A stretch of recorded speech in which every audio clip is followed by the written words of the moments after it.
What's good, friendlies and non-friendlies? How's everybody doing? Hopefully you're having some wonderful times out there. And just chilling. I'm still dealing with some health related issues with GERD and all that. It's still kind of tough. But other than that, something that we can talk about is Sony Japan Studios. I've been hearing a lot about how people are upset about how the studio is closing down, so they say. And there are people talking like, oh, there goes the chance of the remake, there goes this, there goes that. Everybody's, who I've ever seen talk about it is just saying like, oh, there's no more chance. I've heard about it, and I don't really see it that way. Personally, I don't think it has anything to do with it. And besides that fact, the studio didn't shut down. They downskilled. But all that beside the point, I'm no expert on the situations. The hope and the dream, from the very beginning was Bluepoint, which they are not Sony Japan, but they do have a close relationship with Sony Japan. The past 2 games that they remade, I believe, were directly from Sony Japan Studios, and I guess Sony Japan may have helped them out with the remake here and there. I actually see it as possibly a good thing. Now that they have less projects to work on, could potentially means more chances that they're going to be outsourcing a lot of their material, or enlisting help from the outside, which means the need for Bluepoint will be much greater from Sony Japan. This is me just theorizing, this is how I would see it. I don't know if that's actually how it is, but I would think because of their downsizing of the studio, it increases the value of Bluepoint. This is just me, this is how I see it, because they're only like targeting their studio towards one game, being Astrobot. I actually feel like the chance for a remake is greater now that they're not doing all these other games, that very few people cared about. I would imagine probably more people in Japan cared about them than not. I would think that now they have more of a focus to do some things that the fans are actually requesting and wanting. That's just the other point of view, I guess, the positive outlook of it. I don't see it as it being like the final door is closing and now there's no hope, no chance. I think there's greater chance personally, but that's just how I look at it, and you're free to look at it however which way that you want. But I think that the chances are greater. I was actually kind of happy, that was my first reaction, like, oh, okay, we're getting closer and closer to them being in business, because this is a major move for them. I guess I don't really have that much input on the story, so I guess I'll just leave it there and say that I am more hopeful, because now our voices is going to be multiplied, I feel, because they're going to have less to do. And this is one of Sony Japan's most prized, I honestly say most prized, most wanted game outside of a Soul series, I would say. I have a positive outlook on that, but we're getting back into this JP comparison playthrough. We're going to be doing from the Windigo, and I'm going to be going all the way up until the Poltergeist armor. So Windigo, Lloyd, Poltergeist. Basically, we're going to finish chapter 3 and talk about each boss fight as we go along the way. I'm going to be comparing both games, JP and North American, in the best way that I possibly can. All the stats are equal on the defensive side, so look for all the damage I take on the defense, and those are going to be the ones that you compare to see how much harder the AI is and which one and so forth. And news going forward, since I didn't finish chapter 3 in February, I'm planning on finishing chapter 4 in this month, possibly within this week or so, and finish the game, within the coming weeks, because there's not that much game left. And I kind of want to get into some other games, and I'm really itching to play Shadow Hearts right now, because I got a PS2 working again. I'm really itching for that, so maybe that's going to be something that we play in the next month, January, March, in April. Maybe come April we'll start Shadow Hearts for the first time ever and see what that's all about. But let's get into this JP comparison. So the first boss, Windigo. There's a little bit of difference, I would say. I think he's way faster. That's usually the difference in all the fights. Now going into this fight in JP, I thought I had a sachet. I don't know what happened to it. I think I tossed it away, or you know, I used it to clear out some inventory space or something. But I don't have it, so I can't cheat this fight out. Because he has a shortcut within the fight, because you get him to a phase where he opens up his clavicles and he exposes his heart, and then you just throw a sachet and it instantly defeats him. But I didn't have it, so I had to fight him the long way and like take out what, 20k of his health or however much it is. So in North American, I'm going to do the same thing. Even though I do have sachets there, I'm going to do it the long way just to be fair and have a somewhat accurate comparison going on. Yeah, that's really the only difference that I have to say about the fight. So we're going to get into this and come back for the Lloyd fight. Catch you in a bit.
Moving on to the Lloyd fight. Lloyd, here is a big difference. Now, before I started this playthrough, I mentioned that I think Lloyd is the Lenus of North American, but I think he's slightly harder. I'm going to have to take that back, because that is not accurate at all.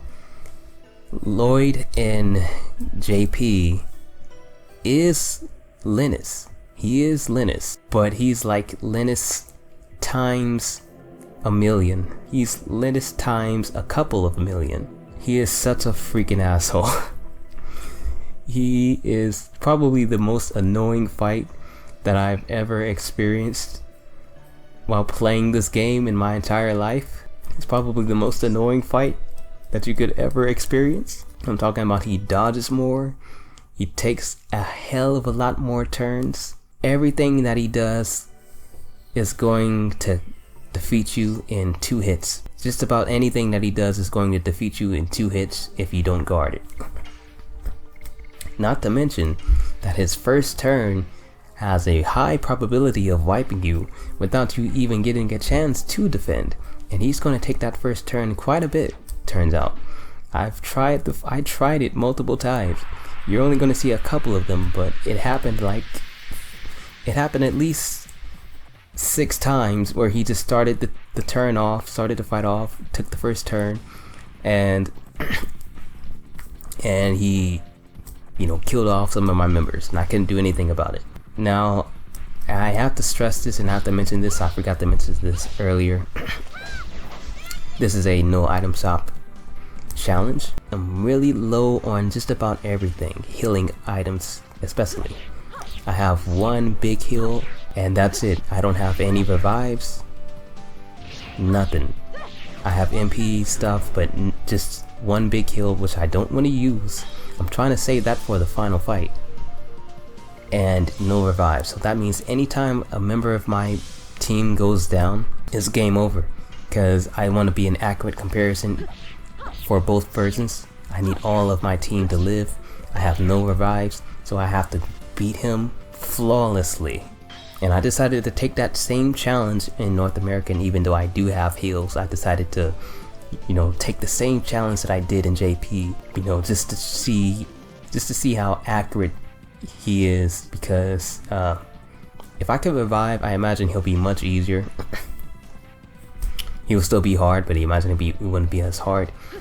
But even with doing it the same way that I had to do it in JP, with no revives and no heals,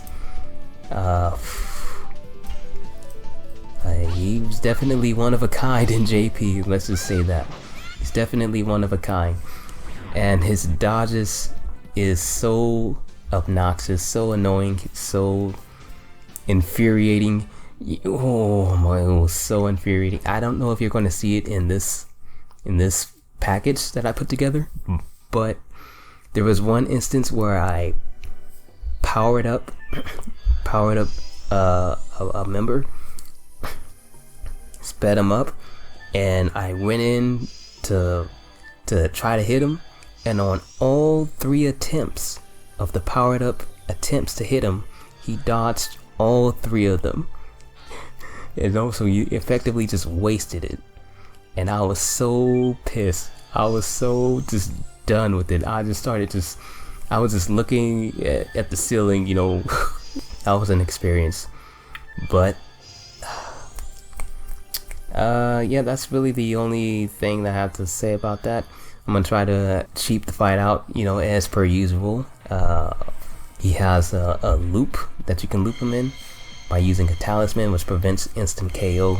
Yeah, it continuously loops him into tries to instant KO you, but even with trying to do this as cheap as I possibly can, I still had a tough time because I couldn't let one member go down not even once where it was game over. Yeah, that's really all I have to say. He's hell of a hard fight.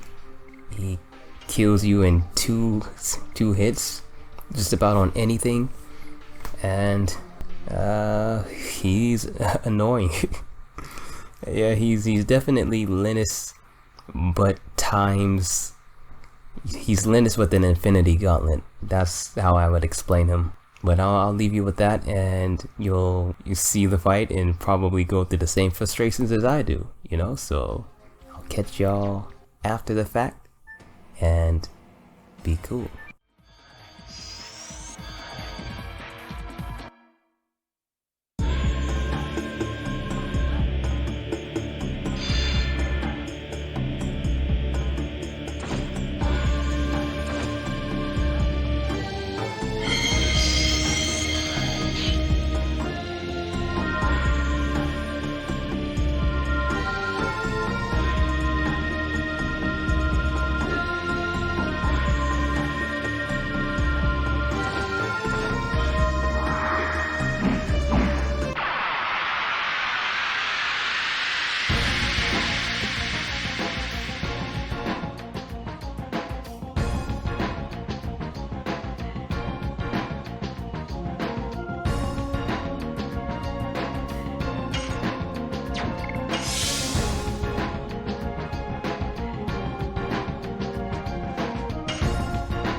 を見ている。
ど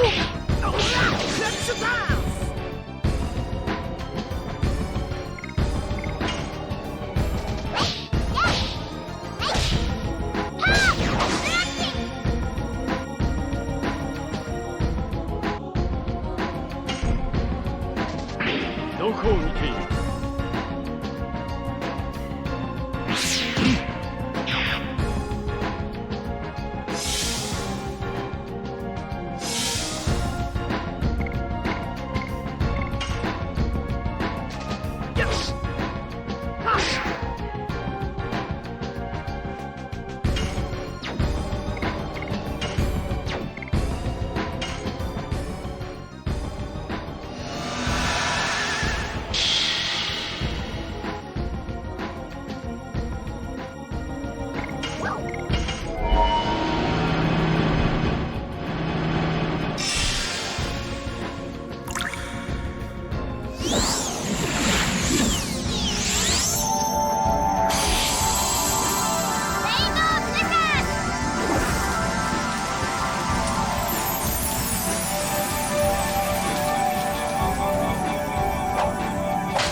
遅い。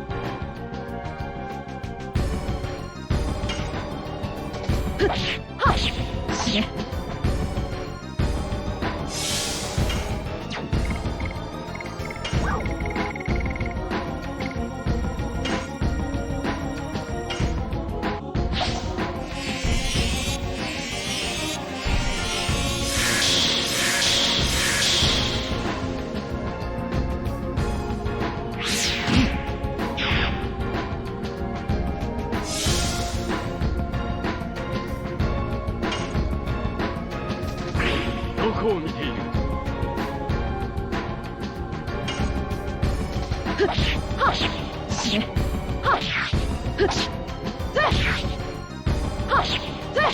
デモンズダウン。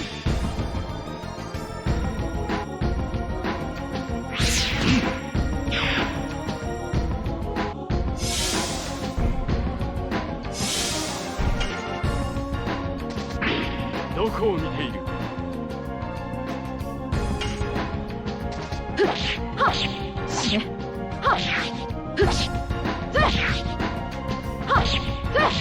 モンズダウン。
当たらぬ。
遅い。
はっ死ねはっふっ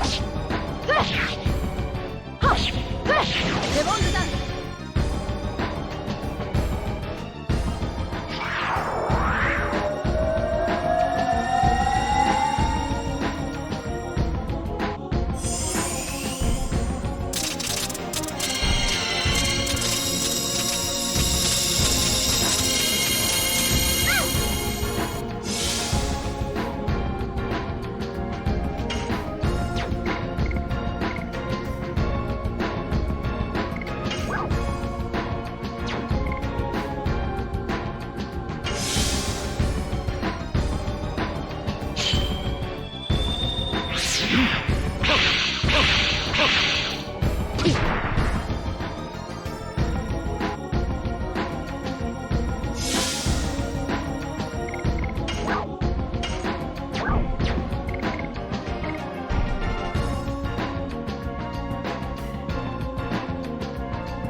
当たらぬ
どこを見ている。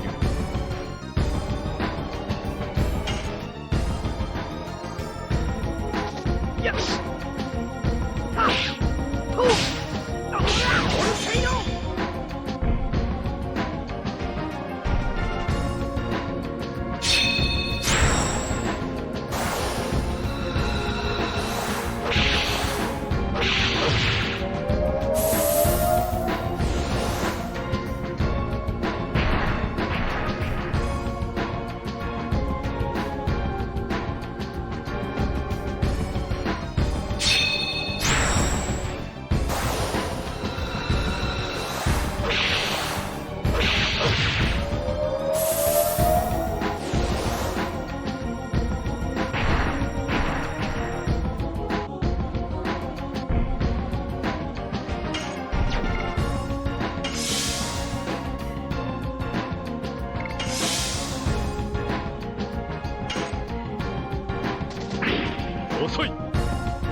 Finish him!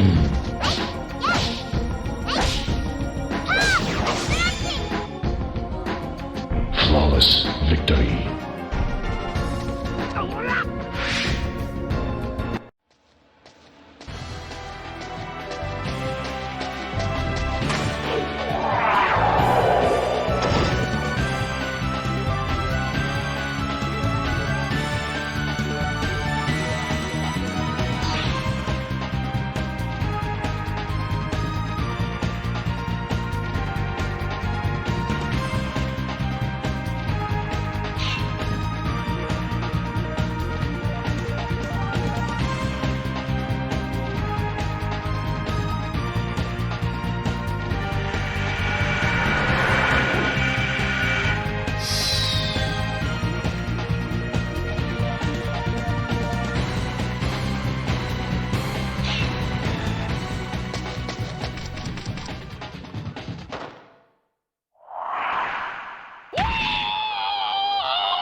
Friendship again? So now that the fight is out there, I definitely have to reevaluate where I put him on my boss chart. So I made a boss tier list, and I had him like on the second to the highest on the tier list. I have to say I think he's in the top of the tiers as far as difficult bosses in the game. Probably on the tail end of the top tier list. Right? He's not quite, he's bottom of the S tier, I'd say. Yeah, I'd say he's bottom of the S tier, which is, I think that's accurate. Yeah, I'd say that's accurate. He's nowhere near as hard as this in the North American game, even though he's still pretty, he can be tough. The fact that his HP isn't anywhere near as high, or that he doesn't dodge anywhere near as much, or that he doesn't hit anywhere near as hard as his JP counterpart, I think it makes him a significantly easier time to breeze through, you know.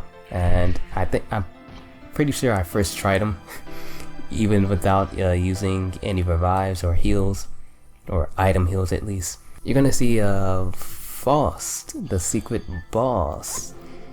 I'm gonna just sew him off a little bit. A lot of people don't know about this area and they don't check it out, but it's a free therapy ring, and it's a pretty damn good item, I'd say. So probably the best item in the game. So yeah, just checking this out in both versions, see how that is. Just, it's not the actual fight. He doesn't fight like this when you actually unlock him.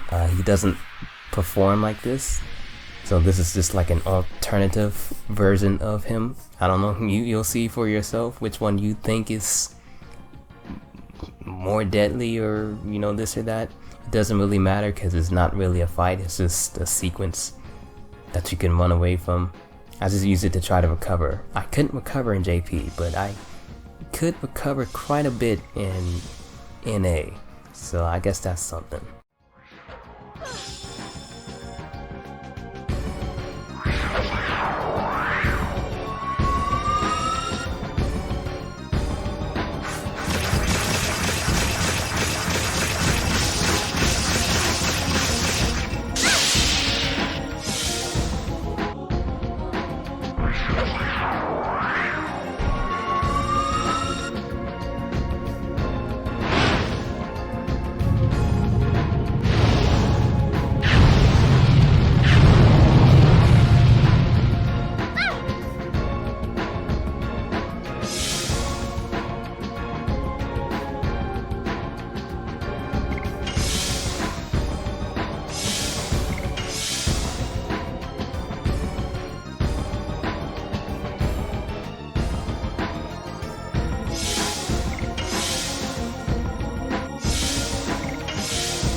But yeah, moving on to the next fight, which is Poltergeist armor. There's three parts to the fight. There's a sword, there's the plate mail, there's the helmet. Now every time you kill part of the armor, the sword retaliates and kills you. And the plate mail does an incredibly dangerous amount of magic damage towards you, while the helmet only gives you like a blocking status effect to stop you from doing things. The trick to this fight is just to use a talisman to prevent instant KO. But another trick that I'm trying to use is I'm going to try to defeat all the parts in one go, or at least as many as I can. Now there's a little trick that I just discovered.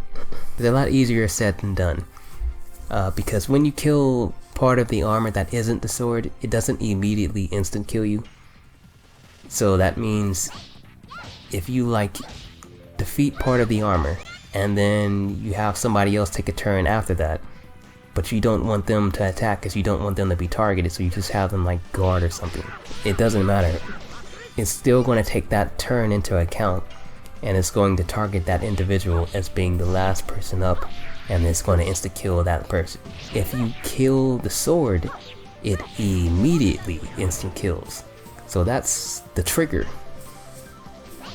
So what I'm trying to do is I'm trying to kill the body and the sword at the same time, because I want to get the body out the way because I have no revives. And I want to get the sword out the way because that's the trigger. Meaning if I kill that sword, it's going to target the member that I wanted to target, which my member has a chance to instantly revive, so it negates the instant kill. So that's what I want to happen. I want that chain of reaction to happen. I want to defeat the main source of damage, and I want to defeat the instant kill, and I wanted to target the person who has the chance to revive themselves. So in order to do that, I have to defeat both of them at the same time. I could just target the sword, but I want to get rid of the damage output as fast as possible, so I'm going to try to get them both out the way at the same time. So I need to defeat the armor and the sword in the same hit. That's what I'm going to try to do. I don't remember if that's necessarily what I did. I tried it multiple times. I did get a game over in this fight. There was a couple game overs that I had. I don't know if I sold them all. I got a game over to Windigo because I didn't know I didn't have a sachet. So I played that wrong. I got a game over there. I got a game over to Lloyd, and I got game overs here. So basically all 3 fights I got a game over in. So yeah, that's basically my plan going into this. I have no revives, and I'm just gonna have to play this extremely smart. And in the North American one, you're gonna see it being played extremely stylish. Probably the sickest and the smoothest ending to a boss fight in Legend of Dragoon history. You know, just grinding it out and trying to make use of survival instincts. So with that, I'll end it here and let y'all enjoy the piece and catch you in a minute. Deuces.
So yeah, that was that. I still say that that was one of the smoothest endings I've ever seen. You know, I'm complimenting myself in a North American game. That was fly. You gotta admit, that was pretty fly. So I decided that I'm gonna settle with this team, make it easier for me so I don't have to look up all the stats every time I boot up. So I'm gonna go with the team of these 3 dorks. They all strapped up, booted up. So yeah, that's pretty much it for today. Not gonna be much other fights other than that. I'm gonna skip ahead to the ending cutscene so y'all can see that sequence and see the JP voice actors. And I'll catch you in the next video. We're gonna be starting disc 4, chapter 4, and we're most likely going to skip immediately to the first boss fight in chapter 4, which means the first dungeon, which is Aglis, and we're going to be fighting the giant squid. So we'll probably get to like all 3 of the dungeons of that, and we'll probably do all 3 dungeons and probably a little bit more, and then we'll probably have one more session to do after that, where we can make it the climax. It might be 3 more sessions to do after that, and that should be the finale of this playthrough. And with that, I'll leave you guys to these cutscenes. May peace be with. Always keep your heads up. Deuces, dos, both, adios. Stay cool. If you like this content, be sure to show some love, but always be sure to show that love to the people who matter to you. This is ITOwl bidding you fairly the most wells, and stay cool. Peace, much love, deuces. We outie.